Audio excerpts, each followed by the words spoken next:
वीर और ज्ञानदेव का पाठ। एक समय की बात है, एक हरे भरे गांव में वीर नाम का एक छोटा लड़का रहता था। वो बहुत दयालु और विचारशील था, लेकिन कभी कभी बड़े कामों को लेकर चिंतित हो जाता था, ठीक वैसे ही जैसे अर्जुन कुरुक्षेत्र के युद्ध से पहले चिंतित थे।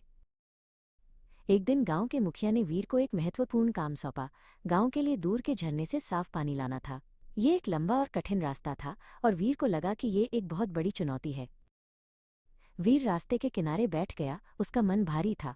तभी एक बूढ़े और बुद्धिमान ऋषि ज्ञानदेव उसके पास आए। उनकी आंखों में शांति और ज्ञान की चमक थी, जैसे वे सभी रहस्यों को जानते हों। क्या बात है मेरे बच्चे? ज्ञानदेव ने कोमलता से पूछा। वीर ने अपनी चिंता व्यक्त की। ये काम बहुत बड़ा है ज्ञानदेव जी। मुझे डर है कि मैं इसे पूरा नहीं कर पाऊंगा। मुझे लगता है कि मैं हार मान लूंगा। ज्ञानदेव मुस्कुराए। परिणाम के बारे में चिंता मत करो वीर। तुम्हारा काम बस अपना कर्तव्य पूरी लगन से करना है। फल तुम्हारे हाथ में नहीं है, लेकिन कर्म तुम्हारे हाथ में है। ये शरीर नश्वर है, पर तुम्हारी आत्मा अमर है, जैसे हवा पानी को नहीं भिगो सकती। जैसे एक माली बीज बोता है, ज्ञानदेव ने समझाया, वो उसे पानी देता है और उसकी देखभाल करता है, लेकिन ये नहीं सोचता कि फल कब आएगा। वो बस अपना काम करता है, ज्ञान के साथ कि उसका कर्तव्य क्या है। यही कर्मयोग है, फल की इच्छा के बिना कर्म करना।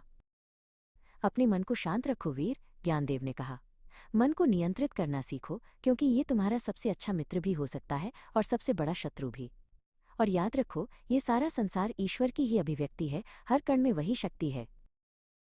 ईश्वर ही सब कुछ का स्रोत है वीर। वो हर जगह है, हर प्राणी में, हर पत्थर में, हर पेड़ में।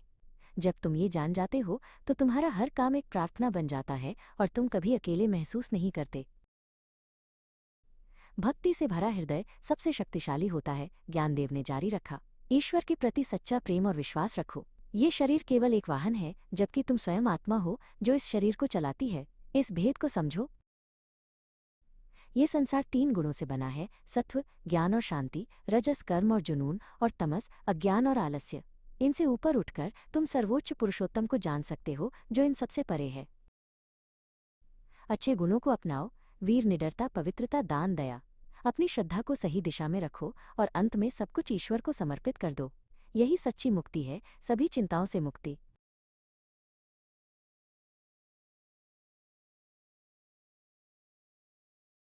वीर ने गहरी सांस ली। उसने अपना घड़ा उठाया और झरने की ओर चल पड़ा। इस बार उसके मन में कोई डर नहीं था, बस अपने कर्तव्य को पूरा करने का दृढ़ संकल्प और ज्ञानदेव के शब्दों में गहरा विश्वास था। कुछ घंटों बाद वीर गांव लौट आया। उसका घड़ा पानी से भरा हुआ था। उसने न केवल अपना काम पूरा किया था, बल्कि उसने भगवद गीता के महान पाठ को भी सीखा था। सच्ची खुशी और शांति अपने कर्मों को निस्वार्थ भाव से, ज्ञान और भक्ति के साथ करने में है।